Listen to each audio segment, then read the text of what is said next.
નમસ્કાર વિદ્યાર્થી મિત્રો, અગાઉના લેક્ચરની અંદર આપણે માંડરવાલ્સ આકર્ષણ બળના પરિબળો વિશે આપણે સમજૂતી પ્રાપ્ત કરી છે.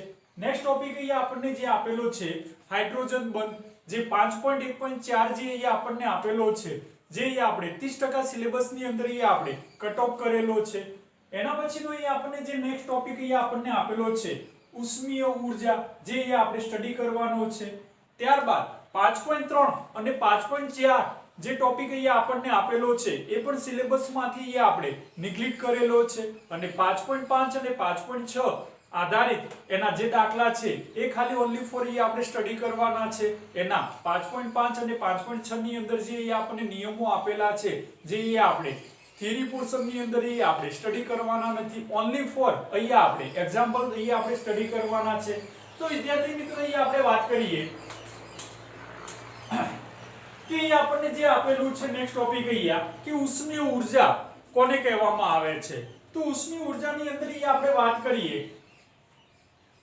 કે કોઈ પણ પદાર્થની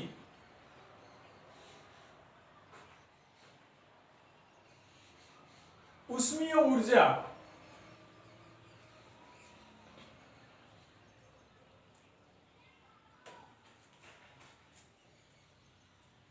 તેના પરમાણુ કે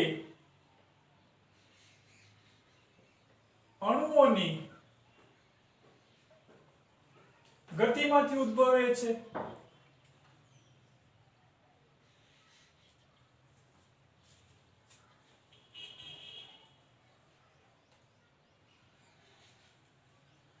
તે પદાર્થમાં સમપ્રમાણમાં હોય છે.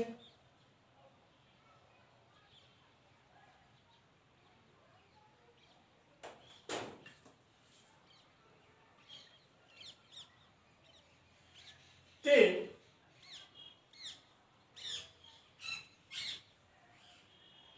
દ્રવ્યની સરેરાશ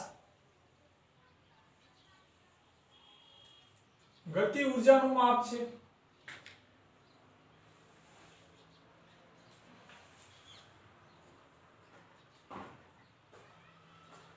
અને તેથી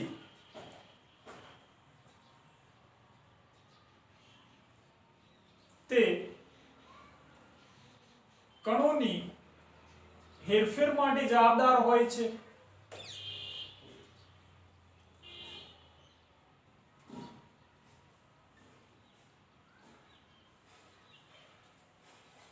આ કણોની હેરફેરને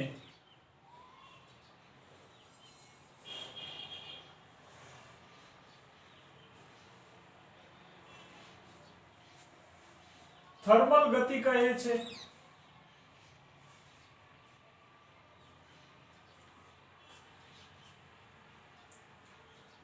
કે વિદ્યાર્થી મિત્રો આપણે વાત કરીએ કે ઉષ્મીય ઉર્જાની અંદર આપણે વાત કરીએ છીએ પ્રમાણે કે કોઈ પણ પદાર્થની ઉષ્મીય ઉર્જા તેના અણુ કે પરમાણુઓની ગતિમાંથી ઉદ્ભવે છે, એટલે કે તે પદાર્થની અંદર સમપ્રમાણમાં હોય છે, અને તે દ્રવ્યના સરેરાશ ગતિ ઊર્જાનું માપ હોય છે, અને તેથી તે કણોની હેરફેર માટે જવાબદાર હોય છે. અને આ જે કણોની હેરફેર છે જેને આપણે થર્મલ ગતિ તરીકે આપણે ઓળખવામાં આવે છે. તો વિદ્યાર્થી મિત્રો આપણે નેક્સ્ટ જે આપણને જે ટોપિક આપણને આપેલા છે, જે આપણે 30% સિલેબસની અંદર આપણે કટ ઓફ કરેલો છે, જે આપણે સ્ટડી કરવાના નથી, 5.3 અને 5.4. એના પછીનો જે નેક્સ્ટ ટોપિક આપણને આપેલા છે 5.5, કે જે વાયુના જે આપણને નિયમો આપણને રજૂ કરેલા છે, જે આપણે સ્ટડી કરવાના નથી, ફક્ત એના આપણે દાખલા આપણે સ્ટડી કરવાના છે. પરંતુ થોડી એની અંદર આપણે હિન્ટ આપી દઈએ છીએ કે એની અંદર ફર્સ્ટ આપણને જે નિયમ આપેલો છે બોયલનો નિયમ. તો સૂત્ર આપણે બોયલના નિયમ માટેનું સૂત્ર આપણે કઈ રીતે તારવી શકીએ છીએ, જે આપણે ખાલી હિન્ટ આપણે મેળવીએ છીએ. તો બોયલનો નિયમ જે છે, તો સૌપ્રથમ રોબર્ટ બોયલ નામના વૈજ્ઞાનિકે આપણને નિયમ આપણને રજૂ કરેલો છે કે નિયત તાપમાને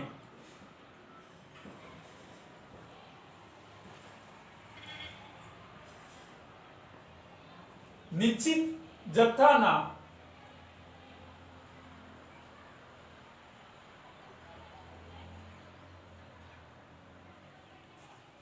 વાયુનું દબાણ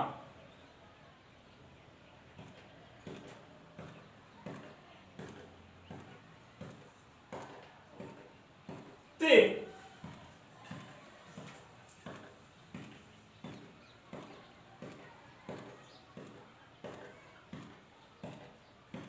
કદ વિના વ્યસ્ત પ્રમાણમાં હોય છે.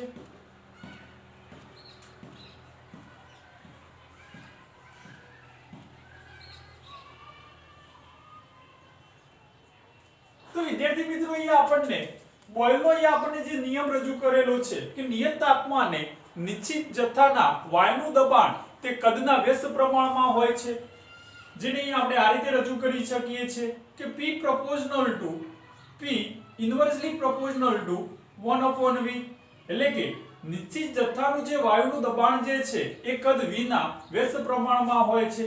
જો એ આપણે પ્રોપોર્શનલ એટલે કે ચલે છે જો નિગ્લેક્ટ કરીએ છીએ તો એ આપણે પ્રોપોર્શનાલિટી કોન્સ્ટન્ટ એટલે કે સપ્રમાણતા અચળાંક એ આપણે k પુટ કરીએ છીએ. તો P k * 1/V થાય છે, જ્યાં k જે છે એ સપ્રમાણતા અચળાંક છે, P દબાણ છે અને V જે છે વાયુનું કદ છે. તો સપ્રમાણતા અચળાંક જે k છે જે વાયુના તાપમાન અને જથ્થા ઉપર આધાર રાખે છે. તો therefore PV અહીંયા આપણે k લખી શકીએ છીએ. હવે અહીં આપણે વાત કરીએ કે નિશ્ચિત જથ્થાના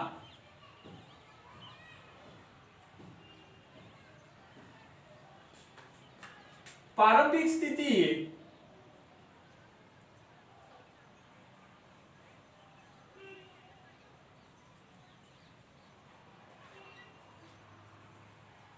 દબાણ અને કદ અનુક્રમે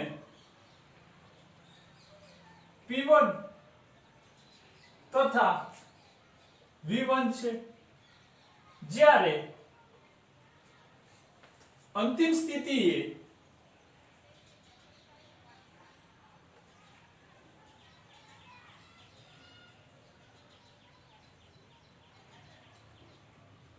દબાણ P2 અને કદ V2 હોય તો બોયલના નિયમ મુજબ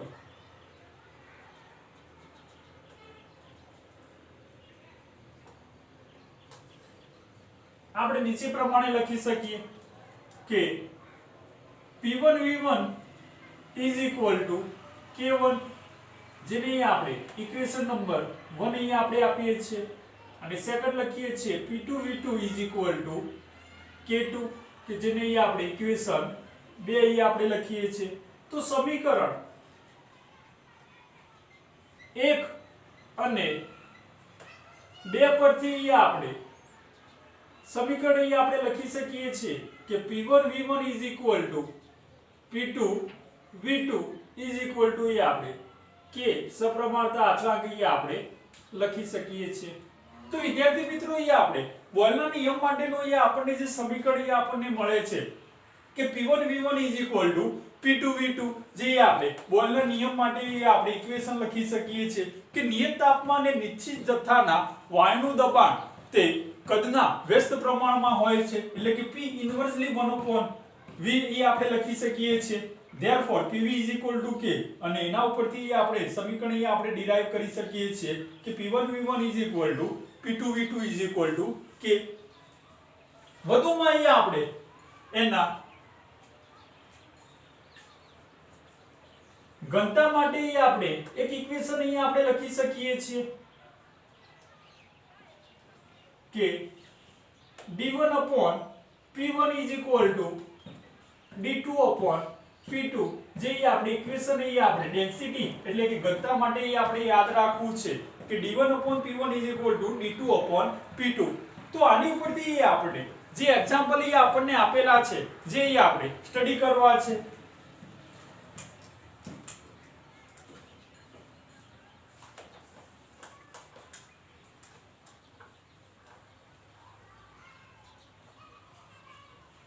તો ફર્સ્ટ એ આપણે વાત કરીએ કોયડા નંબર 5.1.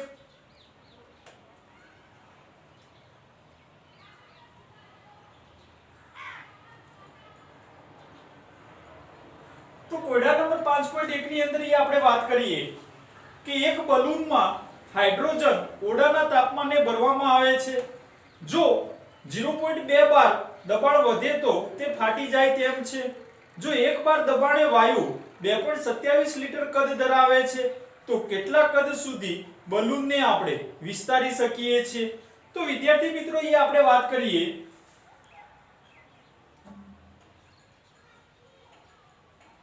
કે બોયલના નિયમ પ્રમાણે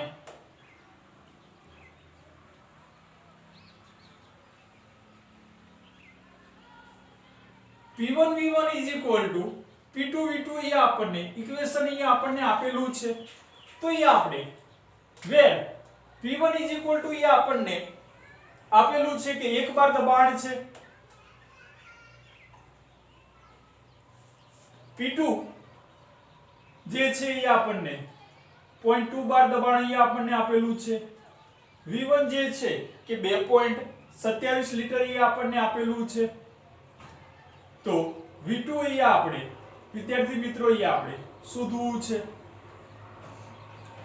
તો અહીંયા આપણને જે ઇક્વેશન અહીંયા આપણને આપેલું છે P1 V1 P2 V2, તો એ આપણે V2 એ આપણે કદી આપણે શોધવું છે. તો V2 ની આપણે કરતા કરીએ છીએ તો V2 P1 V1 P2 થશે, જ્યાં P1 1 બાર, V1 2.27 લિટર અને P2 0.2 બાર થાય છે.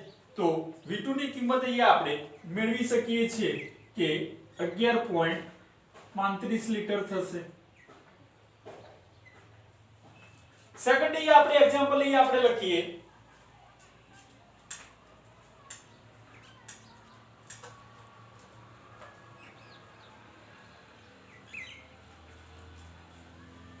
કે નિયત તાપમાને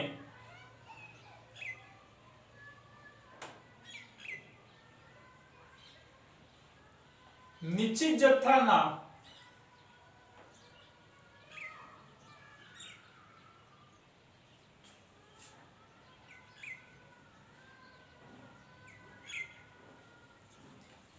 ક્લોરીન વાયુના એક નમૂનાને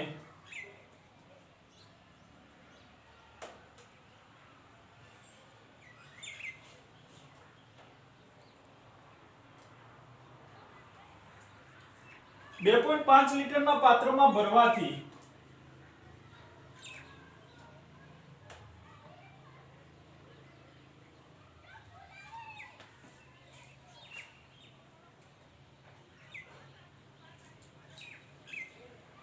તેનું દબાણ 4 બાર માલુમ પડે છે.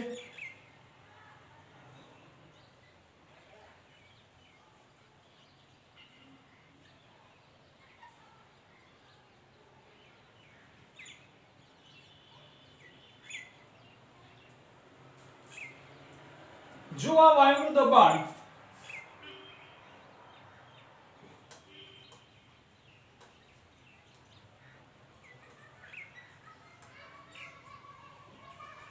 દસ બાર કરવામાં આવે તો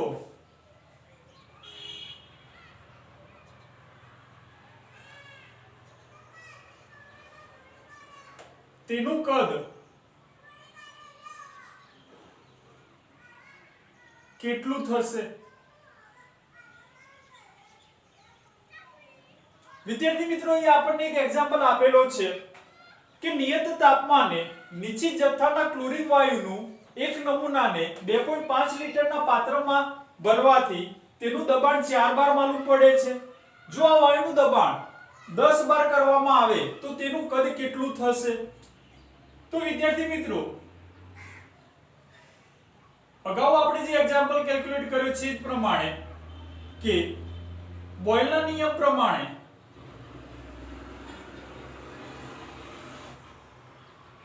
P1 V1 P2 V2 થશે, જ્યાં અહીંયા આપણે એની વેલ્યુ લખીએ કે P1 અહીંયા આપણને દબાણ આપેલું છે 4 બાર, P2 અહીંયા આપણને દબાણ આપ્યું છે 10 બાર, V1 2.5 લિટર અને V2 અહીંયા આપણે કદી આપણે શોધવું છે. ઓકે, તો અહીંયા આપણે V2 ને કરતા કરીએ તો V2 P1 V1 upon P2 થશે. P1 કે જેની વેલ્યુ આપણને આપેલી છે 4, V1 અહીંયા આપણને આપેલું છે 2.5, P2 અહીંયા આપણને આપેલું છે 10 બાર. તો એ આપણે આન્સર આપણે કેલ્ક્યુલેટ કરી શકીએ છીએ કે V2 અહીંયા આપણને 1 લિટર થશે. કે જો ક્લોરીન વાયુનું દબાણ જો 10 બાર કરવામાં આવે તો એનું કદ અહીંયા આપણને કેટલું થાય છે 1 લિટર થશે. નેક્સ્ટ એક્ઝામ્પલ ની અંદર આપણે વાત કરીએ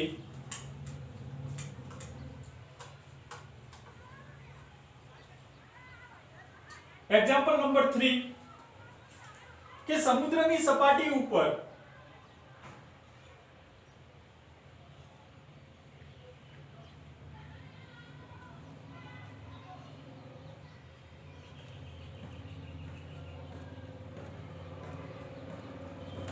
અજ્ઞાત વાયુની ઘનતા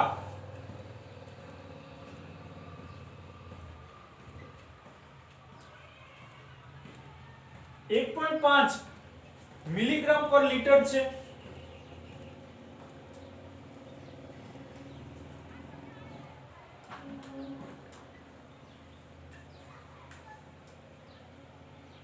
હોય તો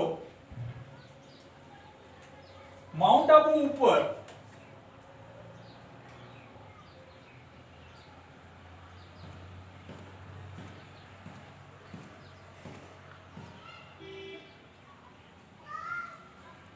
.5 બાર દબાણે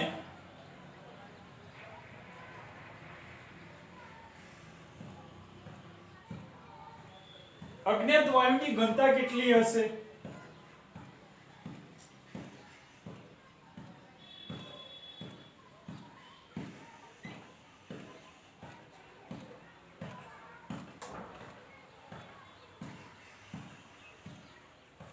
તો વિદ્યાર્થી મિત્રો અહીંયા આપણને એક્ઝામ્પલ આપણને આપેલો છે કે સમુદ્રની સપાટી ઉપર અજ્ઞાત વાયુની ઘનતા 1.5 મિલીગ્રામ પર લીટર હોય તો માઉન્ટ આબુ ઉપર 0.5 બાર દબાણે અજ્ઞાત વાયુની ઘનતા કેટલી હશે?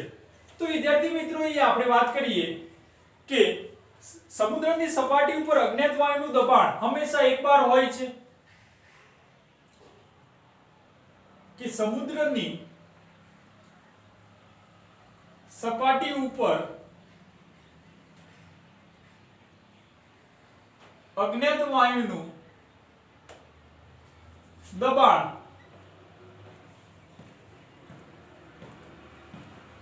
1 બાર હોય છે.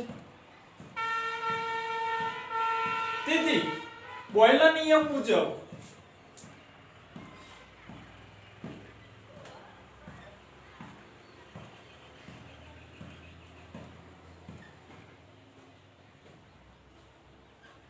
આપણે ઇક્વેશન લખી શકીએ છીએ કે d1 upon p1 is equal to d2 upon p2, જ્યાં અહીંયા આપણે એની ડેન્સિટી આપણે લખીએ છીએ કે ઘનતા અહીંયા આપણને આપેલી છે d1 કે 1.5 મિલીગ્રામ પર લીટર ઇન્વર્સ છે. d2 અહીંયા આપણે શોધવું છે કે એની ઘનતા કેટલી હશે.